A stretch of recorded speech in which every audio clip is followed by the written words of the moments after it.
Good evening, everyone. Today we will look into the essentials and exceptions to the rule of strict liability. I will also highlight how the rule of absolute liability evolves. So before starting about these two topics, I would like to tell you what are these topics come under. Where did they come? These two topics, strict liability and absolute liability, comes under the law of torts. Law of tort. What is the law of torts? Law of tort is common law jurisdiction is a civil wrong that cause a claimant to suffer loss or harm, resulting in legal liabilities for the person who commit the tortious act. Okay, so this has been explained by me. Now further I would like to tell you about what is strict liability. So the principle of strict liability evolved in the case of Relent versus Fletcher in the year 1868. The principle of strict liability states that any person who keeps hazardous substances on his premises will be held responsible for it if such case substances escape the premises and cause any damage.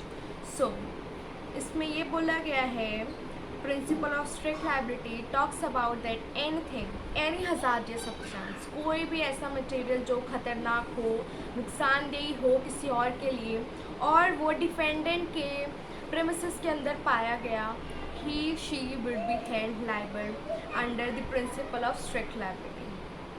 So if we going to the fact of this case, if we will read about the fact of this case, what happened? Fletcher had a mill on his land. See, mill था उसके land पे, plus to power the mill, what he did, he made the reservoir. He built reservoir on his land. Due to some accident occur, the reservoir broke and the water from reservoir flooded the coal mine owned by the Relents. Now, what Relent did? Relent filed a suit against Fletcher. So, after filing a suit against him, the court also passed the judgment, held that the court का जो judgement पास हुआ उसमें ये बोला गया defendant build the reservoir on his risk, ठीक है, and if any accident occur, then the defendant Fletcher will be liable for the accident and escapes the material. So now if there any person dangerous thing and such a thing is likely to cause damage, and also if escape,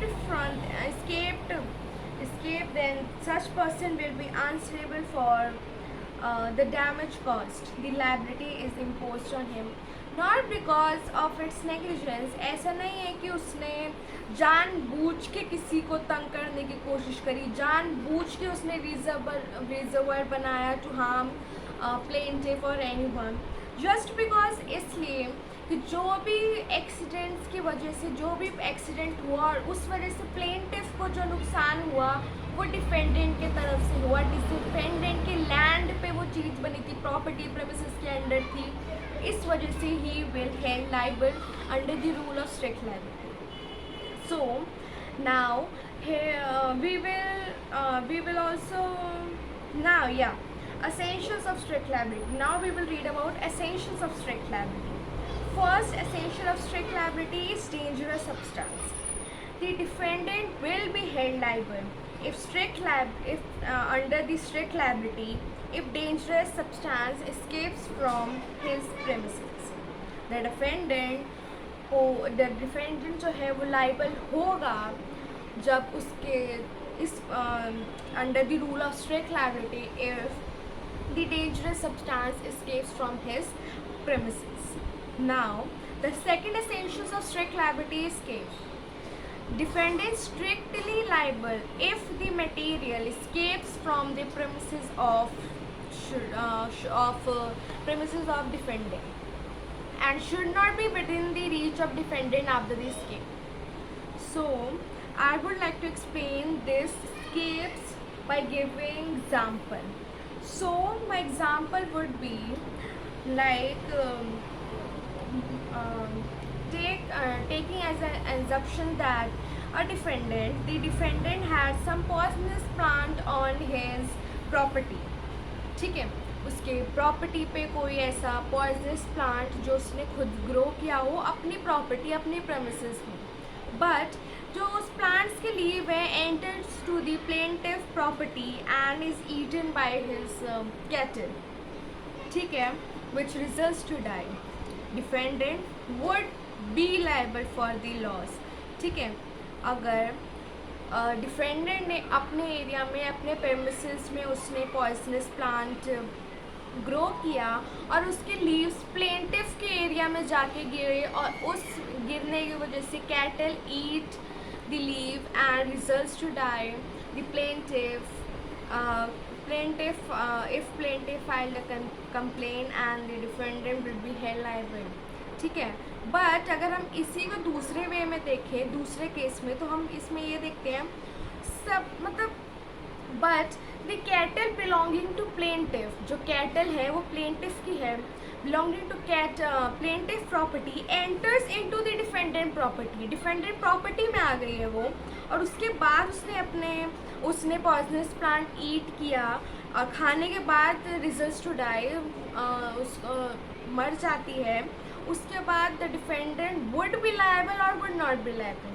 so defendant will not be held liable for the loss because there is no escape from his premises and cannot be held liable. So the third essential of strict liability is non-natural use. To constitute a strict liability, there should non-natural use of land. Now explaining non-natural use of land by giving the example of the same case discussed by me above, that is Rayland versus Fletcher. Fletcher built reservoir. If the reservoir made by him was of his domestic use only, then he wouldn't be held liable. वो liable held नहीं होता कोई भी accident होने के बाद. But जो reservoir बना था by Fletcher was built for the purpose of energizing the mill, was considered non-natural use and thus held liable. So these three conditions need to be satisfied to constitute a strict liability. Now exceptions. What are the exceptions? There are many exceptions to the rule of strict liability, और उनमें से few I have listed down, and they are: first step, plaintiff fault. If plaintiff is at fault and damage is caused, the defendant will not held liable. Plaintiff की खुद की गलती है और उसकी खुद की गलती के वजह से अगर कोई भी उसको डैमेज कॉज होता है तो defendant wouldn't be held liable. So for instance, I would like to give that two friends traveling, जंगल में जा रहे हैं घूमने, एंड द जंगल बहुत डीप, बहुत मतलब बहुत सारे जानवर वगैरह हैं, प्लस वो उसका पहला मान लो first friend told his second friend that we will not be going there because so many wild animals are there. But ignoring his second friend, what he did, he went into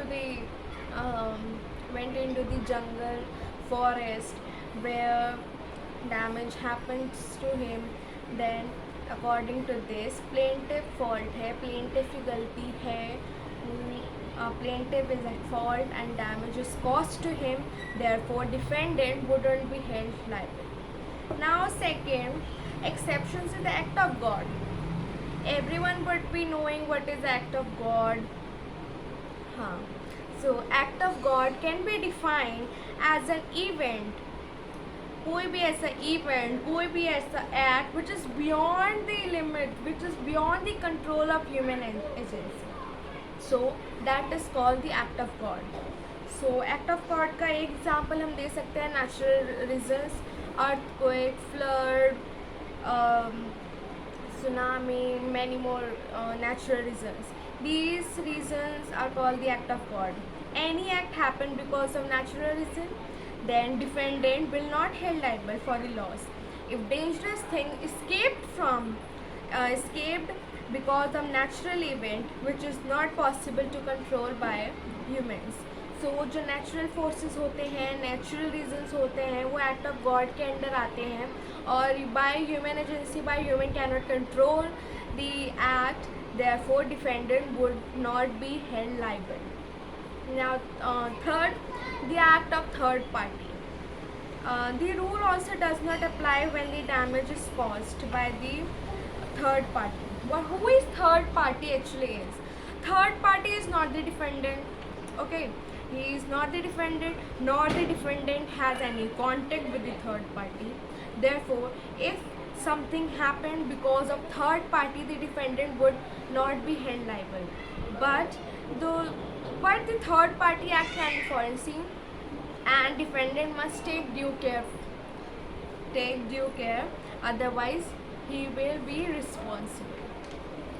Now, the consent of the plaintiff. What is the consent of the plaintiff? Exceptions of strict liability. These exceptions follow the principle of volatile non-fit injuria, where the thing being escaped from the defendant policy, ठीक है, but the things were brought or kept by the consent of the plaintiff, then defendant is not liable. आपको इस मतलब for instance कोई भी चीज़ जो defendant के premises properties के अंदर से हमें बरामद हुई बट जो चीज़ उसने रखी, जो हजारियत सब्सटेंस उसने रखे, जो सारी चीज़ें उसने रखी, वो डिफेंडेंट की नहीं थी, वो प्लेंटिफ के अपने कंसेंट की वजह से वहाँ रखी हुई थी, उसने खुद रखी थी, then defendant would not be held liable. So these three are the exceptions to the rule of strict liability.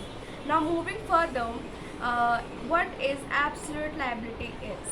So the rule of absolute liability can be defined as the rule of absolute the rule of absolute liability can be defined as the rule of strict liability minus the exceptions. जो भी हमने अभी तक strict liability में पढ़ा है उसी में से बस एक्सेप्शंस हमें माइनस कर देना है. Absolute liability does not include the exceptions. उसके बाद रूल ऑफ एब्सोल्यूट लाइबिलिटी का एक डेफिनेशन बन जाता है. सो जो अब हम पढ़ेंगे कि how the absolute liability evolves. So absolute liability evolved in the case of MC Mehta versus Union of India. What happened? What are the facts of this case? So there was some oleum gas leaked in particular area of Delhi from industry. So the gas leaked from the industry in the particular area of Delhi, due to which what happened, due to leakage many people get affected, and the court then evolved that rule of absolute liability. Then only the rule of absolute liability evolved on the rule of strict liability, and the court judgment stated that defendant will be liable for damage caused without considering the exceptions of the strict liability. जो defendant था MC Mehta, defendant was held liable without considering the exceptions to the strict liability. So therefore, according to the rule of absolute liability, if any person is engaged in any dangerous or hazardous activity, अगर वो involved भी है, चाहे उसकी गलती हो या ना हो, उसके इवॉल्व से, उसके प्रेजेंस से भी, then the person is caring about such activity will be held absolute liable. ठीक है. So this is all about what is strict liability and absolute liability. So at the end I would like to tell that, conclude, a person is made liable only when he is at fault. कोई भी person वो तभी liable होगा जब उसकी गलती होगी. But the principle governing these two rules is that a person can be made liable either even without his fault, गलती ना होते हुए भी he will be liable. Like in absolute liability, exceptions वो सारे हटा देता है strict liabilities के, और उसके बाद उस liabilities की वजह से अगर हम इस केस के बारे में बात करें, MC Mehta versus union of India, gas leak हुआ, who was by which the gas got leaked, nobody knows, but the presence of MC Mehta was there, and due to which he was held liable. So made liable without his fault. Principle जो principles है, जो call है, वो no fault liability भी कहलाते हैं. And now I have done with my topic, so I would like to thanks, hoping that the topic has been understood by everyone. Thank you.